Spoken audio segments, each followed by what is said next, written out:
Sir, marami ang mga kalaban, sir. Hindi natin sila kakayanin. Kailangan na natin tumawag ng backup. Hello, Benji. Kailangan ng backup. Area 203, 164, Northeast, 6 km for the west. Inaasahan kong maililid mo ng maayos sa mga troops.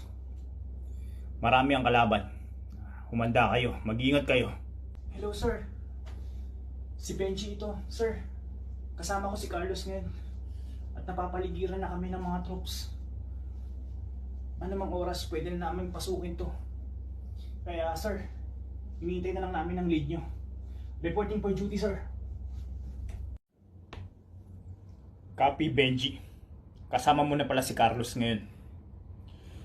Pumunta muna kayo sa pinakaligtas na lugar. Hintayin nyo kung anong magiging lead ng mission na to.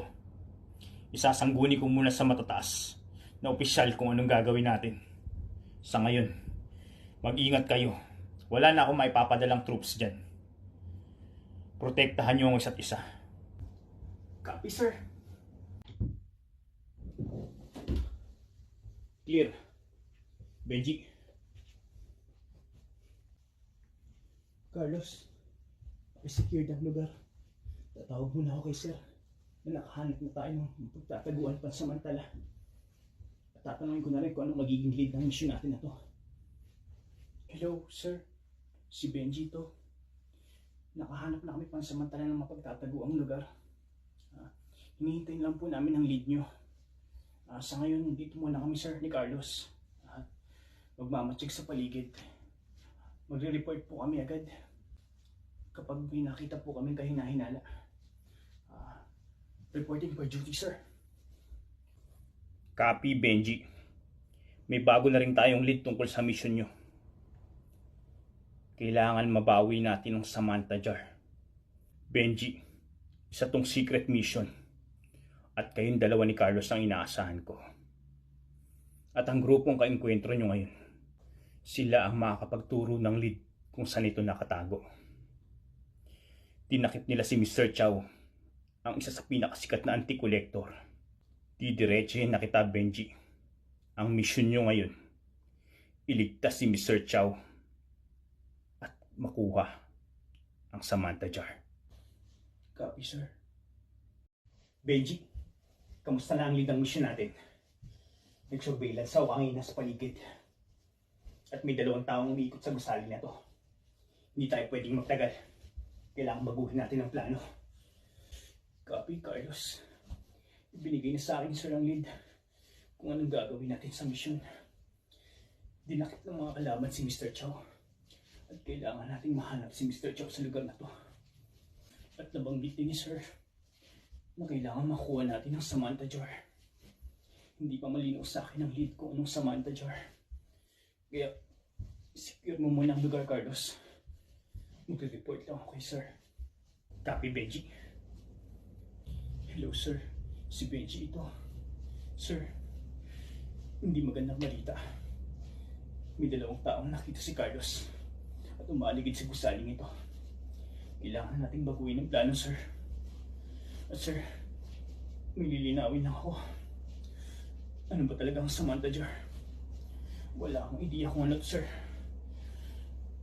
Reporting for duty, sir. Copy, Benji. Iwasan niyo muna makipag-enkwentro sa mga kalaban. Hindi natin kailangan gumawa ng ingay at baka matunugan nila tayo. At tungkol naman sa Samantha Jar, isa tong napakalaking treasure, Benji. Benji, inaasahan ko ang kooperasyon yung dalawa ni Carlos. Saka ako nasasabihin ng ibang detalye tungkol sa Samantha Jar. Sa ngayon, iwasan niyo muna makipag-enkwentro sa mga kalaban. Mag-iingat kayo, Benji. Copy, sir.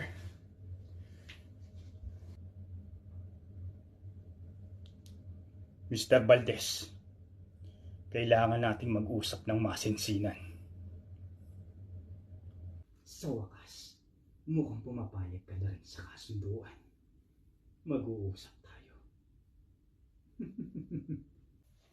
Benji, papalapit na isang armadong lalaki dito. Hindi na tayo pwede dito magtagal. Benji! Sige, Carlos. Kung may mga nakapasok na namang mga daga, humanda kayo. Dahil hindi na kayo makakawala. Hindi kayo makakapagtago kahit saang sulok pa kayo pumunta. Matalas ang pang-amoy ko. Bogart, ihanda mo na ang inaamang na keso. Ipapakain ko lang sa mga bisita natin.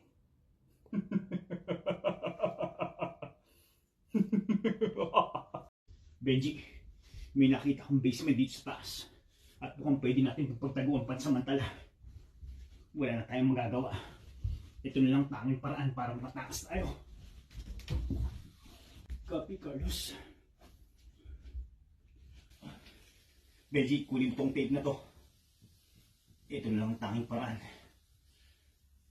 Wala na akong ibang maisip na ideya. Kumapit ka dito, Benji. Magtiwala ka sa akin. Salamat, Carlos.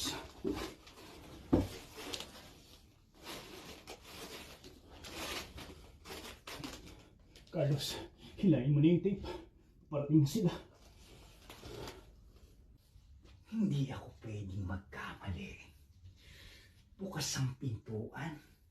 At may mga dilaw na buhok sa sahig. Ibig sabihin, may taga ka akong babambuhin ulit. Humanda kayo. Hindi kayo makakatakas sa akin. Anong tingin nyo? Hindi ko kayang pumataw ng ganito. Bogart, ikaw na munang bahala kay Mr. Chow. Makikipaglaro lang ako ng 8 bulaga. Meow! Makikipaglaro muna ako sa inyo. Kailangan galingan yung magtago. Kundi, isa sa inyo ang mapapalo. Sige, pisahan na natin ang kasiyahan. Ikurikit, batang singkit. Pagkabilang kong 3, hatawin ko kayo.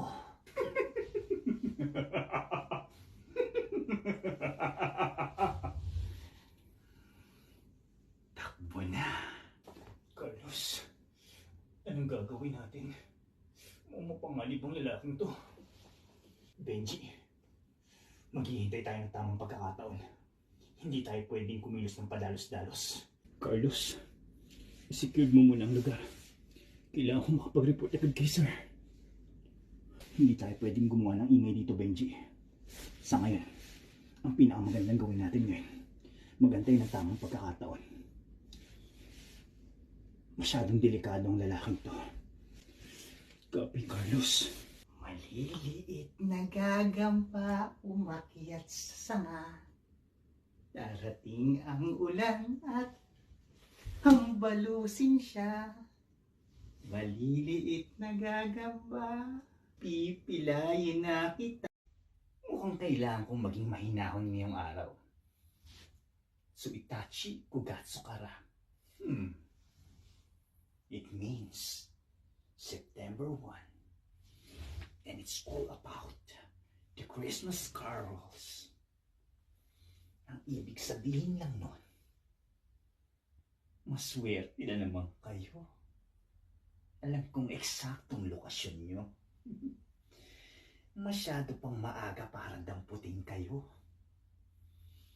Masarap kapag ang daga hindi agad-agad binabangko.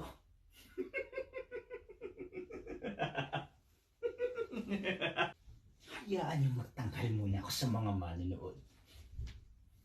Music, please. Whenever I see girls and boys nagtatago sa atin, I remember my child. I will angry when I sleep. Whenever there are people selling gifts, exchanging cards, I believe that Christmas is truly in their hearts.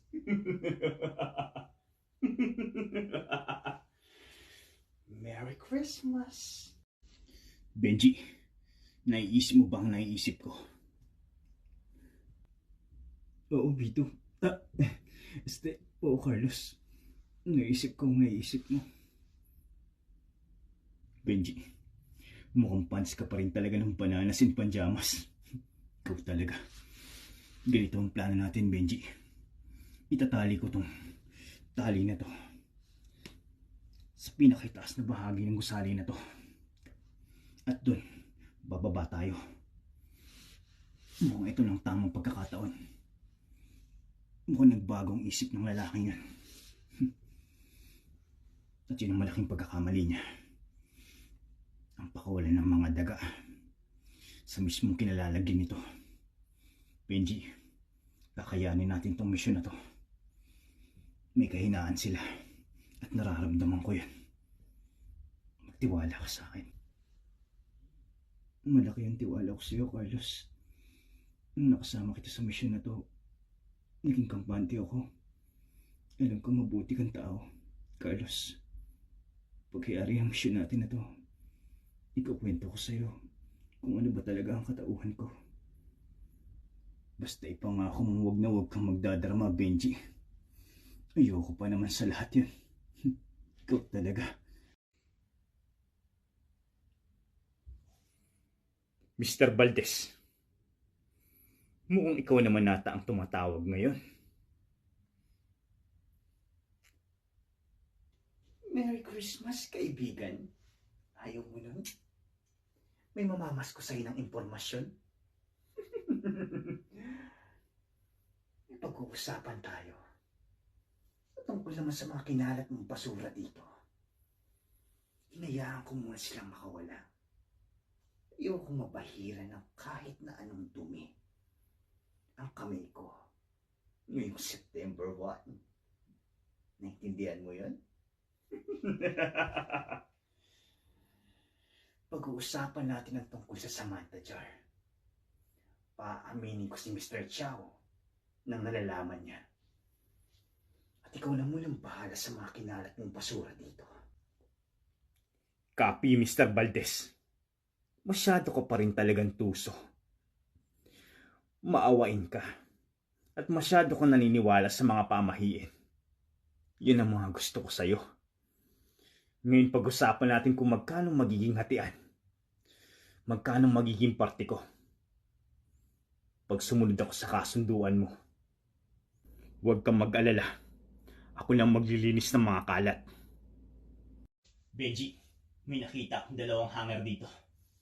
At magagamit natin to para makagawa ng zipline. Magtiwala ka sa akin. Makakababa tayo dito.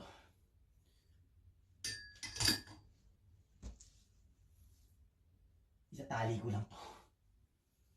At kailangan natin ng tape. At yun na.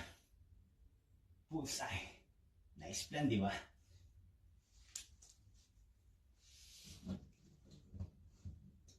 Copy, Carlos. Mukhang okay nga itong plano mo. At eto na ang pinakawaling bahagi. Dati akong cowboy, Benji. At alam ko kung tatama ang take na to. Handa ka na ba? Isa. Dalawa. Tatlo. Wow. Bullseye, Carlos. Ang galing mo talaga. At mukhang matibay yung pag-aagawa. Kahit 200 kilos kakayanin ng zipline na to. Carlos.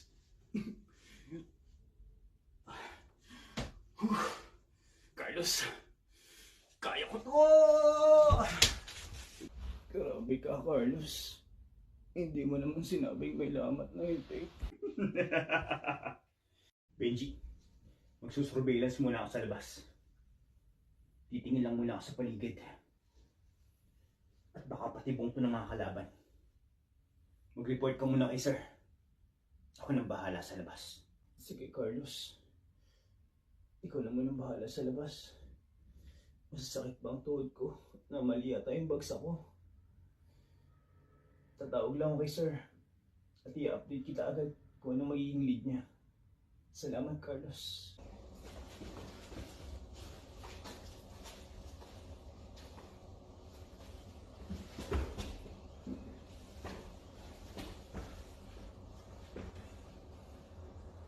Clear.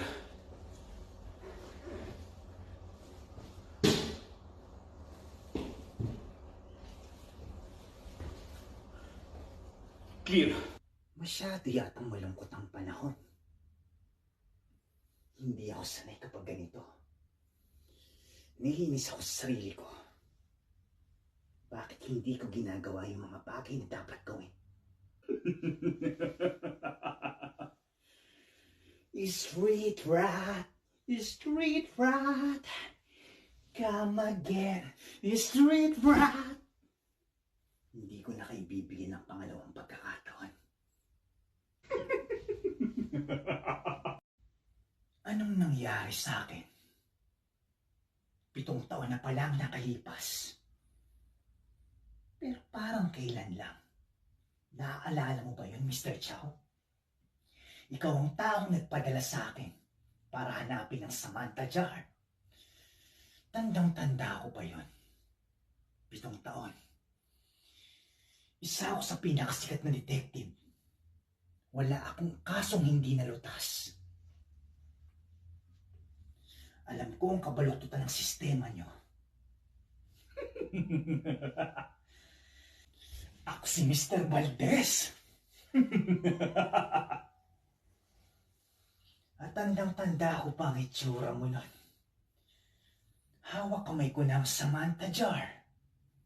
Pero gusto niyong kunin sa akin to nang walang kapalit, nang walang porsyento. Dugo at pawis ang ginamit ko. Halos ikamatay ko yon. Tapos kukunin niyo lang sa akin na parang walang nangyari. Pinatapon niyo ako sa kagubatan. Halos mabaliw ako nun. 7 taon kong inipon lahat ng galit. At ngayon, kukunin ko kung anong nararapat sa akin. Hello, sir. Si Benji ito. Sir, hindi ko na namin makaengkwentro ang mga kalaban. At lubhang napakapanganib nila. Sir, sa ngayon nagsusurveillance si Carlos sa labas. Hindi namin tiyak kung ligtas ba tong lugar na to. Sir, hinihintay namin lead nyo kung anong gagawin namin.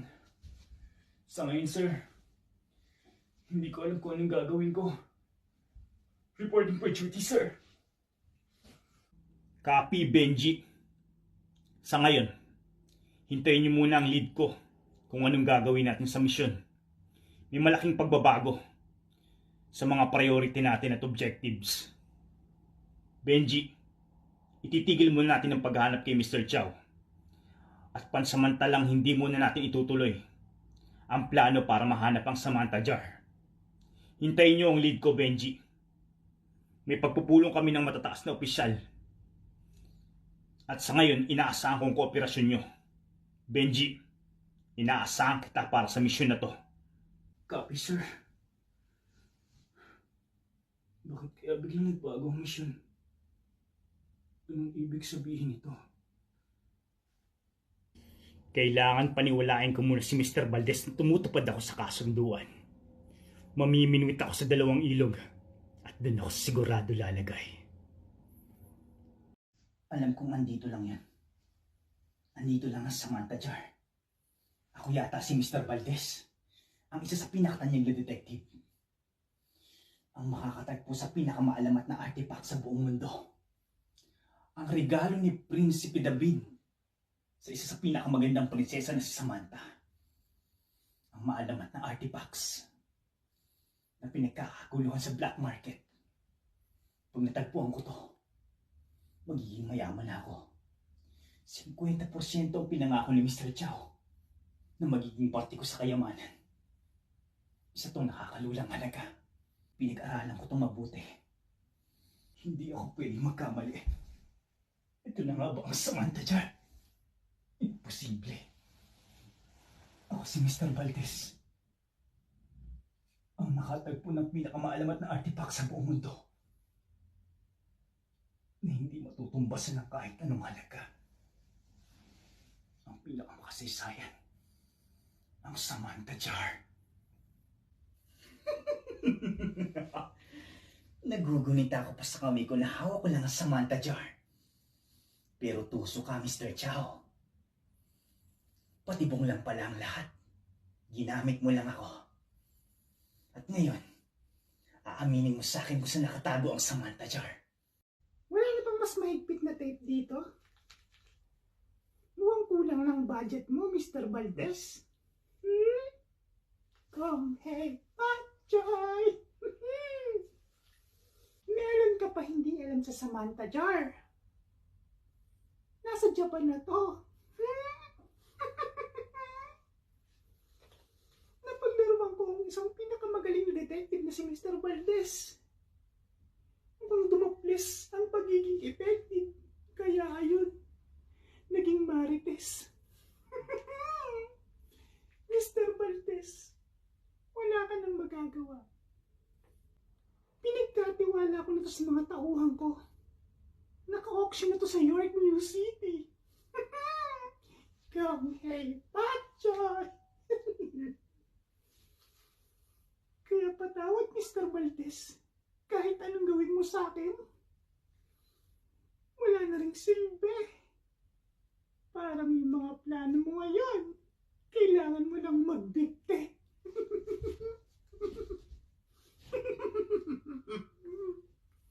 Inuubos mo na talaga ang pasensya ko, Mr. Chow. Bogard, kunin mo ang private jet. Lilipad tayo papuntang Japan. Okashi na, kore. Clear. Benji, mukhang safe naman sa labas. At wala naman ako nakitang kahinahinala. Bakit parang gulat na gulat? Grabe ka talaga, Carlos. Atakihin ako sa'yo. Siya nga pala, may bagong lead sa mission natin. Pansamantalang ititigil na muna natin ang paghahanap kay Mr. Chow. At ganun din sa Samantha Jar. Hindi ko alam kung anong gustong ipahiwatig ni Sir. Pero nagtataka lang ako kung bakit ganun na lang kabilis nagbago ang mission. Sa ngayon, Carlos, mananatili muna tayo sa lugar na to. Pansamantala. Ayaw mo na nun. Pwede tayong uminom. Pwede tayong maglasing. Bakit nag-iisip ka ng kahinahinala, Benji? Ikaw talaga. Alam mo naman si Sir, idedikado sa trabaho.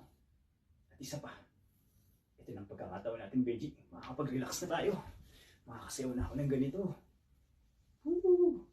O, di ba? Ang saya. Sana nga lang talaga, Carlos.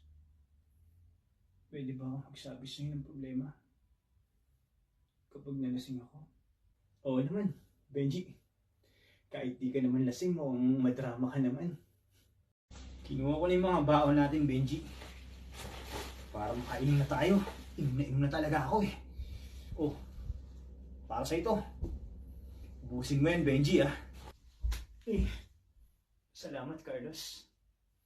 Alam mo, ngayon na ulit ako makakainom ng beer. Hindi na rin ako nakagawa ng TikTok, Carlos. Alam, dating dancer ako, Carlos. Pero gusto ni Papa na maging sundalo ako. Kaya kinalimutan ko lahat yun, Carlos.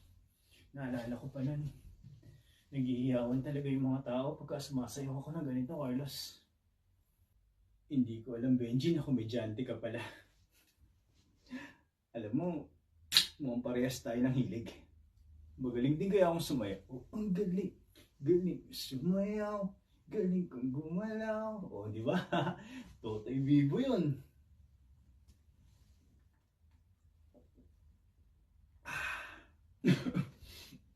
Mukhang lumang tugtugin na yan, Carlos. So, ganito. Ganito yung sayawan namin dati. To old friend, meet again. And I know the places. Mukhang magkakasundo tayo, Benji. Ganyan na ganyan din yung step ko.